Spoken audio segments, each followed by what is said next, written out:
خبر آپ کو دیں، افغان سیاسی قیادت کے اعلیٰ سطح کے وفد کی دفتر خارجہ آمد ہوئی ہے۔ وزیر خارجہ نے استقبال کیا۔ افغانستان کی تازہ صورتحال پر بات چیت ہوئی ہے۔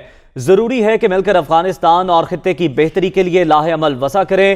شاہ محمود قریشی کا ایسا کہنا تھا۔ انہوں نے کہا کہ ہمارا حتمی مقصد پرامن، متحد، جمہوری اور مستحکم اور خوشحال افغانستان ہے۔ شاہ محمود قریشی نے اس امید کا بھی اظہار کیا کہ قوی امید ہے کہ ہم مل کر امن اور مفاہمت کو آگے بڑھا سکتے ہیں۔ عالمی برادری واضح طور پر افغانستان میں امن اور مفاہمتی عمل کی حامی ہے۔ وزیر خارجہ نے یہ بھی کہا کہ افغان قیادت تاریخی موقع کا فائدہ اٹھا کر جامع سیاسی حل کی راہ ہموار کرے۔ جامع مذاکرات افغان مسئلے کے پرامن سیاسی حل کا واحد راستہ ہیں۔ وزیر خارجہ شاہ محمود قریشی نے کہا کہ نہیں چاہتے کہ افغانستان میں بدامنی ہو، ہمیں امن مخالف عناصر پر کڑی نظر رکھنا ہوگی۔ وزیر خارجہ نے اس موقع پر یہ بھی کہا کہ امن مخالف عناصر پاکستان کے مصالحانہ کردار کو غلط رنگ دینے کی کوشش کر رہے ہیں۔ پاکستان افغانستان میں قیام امن کے لیے مصالحانہ کردار ادا کرنے کے لیے پرعزم ہے۔ اسی تمام تر صورتحال پر بات کریں گے۔ دنیا نیوز اسلام آباد کے ڈپٹی بیورو چیف محمد عمران ہمارے ساتھ موجود ہیں۔ عمران، بتائیے کہ افغانستان کی صورتحال پر پاکستان پہلے کانفرنس منعقد کروانا چاہ رہا تھا جو کہ کچھ وجوہات کی بنا پر منسوخ ہوئی۔ یہ دورہ اس کے بعد سے شیڈیول تھا یا موجودہ حالات کے تناظر میں اچانک ہوا؟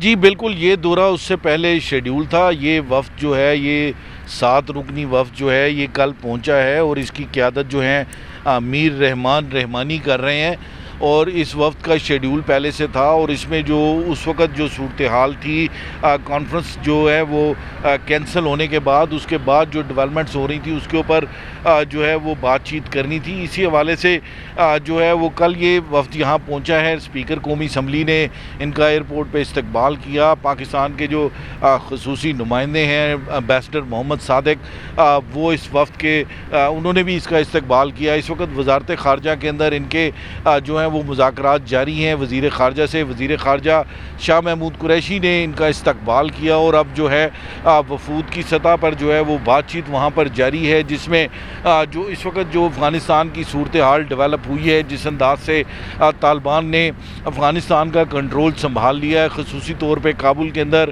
اور آج جس طرح جو صدارتی محل کے اوپر ان کا طالبان کا پرچم جو ہے انہوں نے لہرا دیا ہے، اس کے بعد کی جو صورتحال ہے اور واٹ نیکسٹ آئندہ آنے والے دنوں میں جو ٹرانزیشن جو ہوئی ہے، اس کے بعد کس انداز سے ملک کو آگے لے کر چلنا ہے، افغانستان کو جو گزشتہ کئی دہائیوں سے جنگ کا سامنا کر رہا ہے، اس ساری صورتحال کے اوپر جو ہے وہ بات چیت آج جو ہے وہ اس وفد کے ساتھ کی جائے گی، ساری صورتحال ڈسکس کی جائے گی۔ جہاں تک پاکستان کی جو پالیسی ڈیسیژنز ہیں، پاکستان بار بار یہ کہتا رہا ہے کہ افغانستان مسئلے کا جو بھی حل ہونا ہے، چاہے وہاں پہ کوئی کولیشن گورنمنٹ آنی ہے، جو بھی صورتحال ہونی ہے، وہ انٹرا افغان ڈائلاگ کے نتیجے میں ہی جو ہے وہ ممکن ہے، اور پاکستان کی دونوں عسکری اور سیاسی قیادت اس بارے میں 100% کنوکشن کے ساتھ یہ بات مسلسل کر رہے ہیں کہ پاکستان کی پوزیشن جو ہے وہ افغانستان کے حوالے سے بڑی کلیئر ہے کہ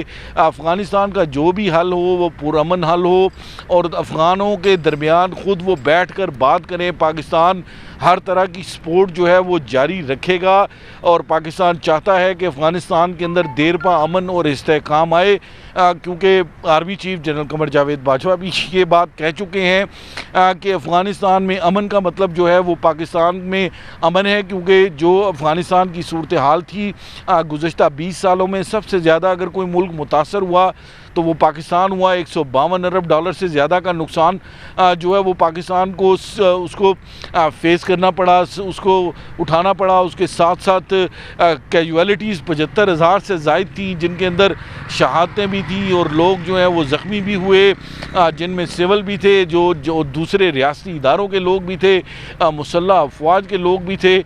تو اس حوالے سے پاکستان کی ہمیشہ سے یہ پالیسی جو ہے وہ رہی ہے کہ اس کا ایک پیسفل جو جو ہے وہ حل نکلنا چاہیے اور نیگوشیشنز کے ذریعے جو ہے وہ یہ حل نکلنا چاہیے. تو اسی کے حوالے سے یہ کوششیں ہو رہی ہیں. آج بھی جو وفد سے جو ملاقات ہوگی, جو فیوچرسٹک اب جو پالیسی افغانستان کے اندر جو صورتحال ڈیولپ ہونے جا رہی ہے, جس انداز سے افغانستان کے اندر جو اب معاملات آگے بڑھنے جا رہے ہیں, اس کے اوپر پاکستان جو ہے وہ چاہتا ہے کہ تمام معاملات جس انداز سے بڑا پیسفل فال جو ہے طالبان نے ٹیک اوور کیا ہے افغانستان کو, کابل کو, اسی طرح تمام بات چیت جو ہے, تمام مسئلے جو ہیں وہ بات چیت کے ذریعے حل کیے جائیں. تو اسی حوالے سے آج یہ ساری جو ہے وہ گفت و شنید ہوگی. اسی تناظر میں آج نیشنل سیکیورٹی کمیٹی کا بھی اجلاس ہے, جس کے اندر یہ تمام چیزوں کو ریویو کیا جائے گا. پاکستان کی جو ابھی موجودہ افغان پالیسی ہے اس کے حوالے سے بات چیت کی جائے گی.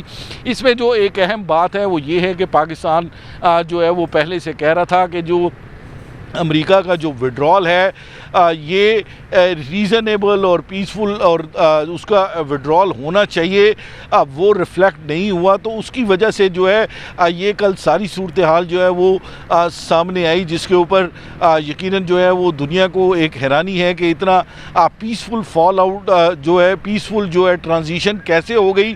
اس میں ساری صورتحال کے اندر ایک اور بڑا اہم کردار تھا جو طالبان کا ایک ادارہ تھا جس کا نام دعوت و ارشاد جلب و جذب کمیشن تھا, جس کے متقی جو ایک طالبان لیڈر ہیں وہ اس کے سربراہ تھے.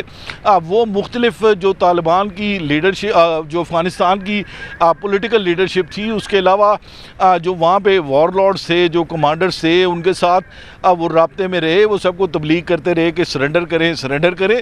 تو اس نتیجے میں مختلف جو استاد عطا ہو یا رشید دوستم ہوں یا جو دیگر کمانڈر اسماعیل ہوں, دیگر لوگ جو سرنڈر کرتے رہے, وہ ان نیگوشیشنز کے نتیجے میں سرنڈر کرتے رہے, جس کی وجہ سے کسی قسم کی کوئی خون ریزی جو ہے وہ اکراس دا کنٹری اس طرح نہیں ہوئی جو توقع کی جا رہی تھی.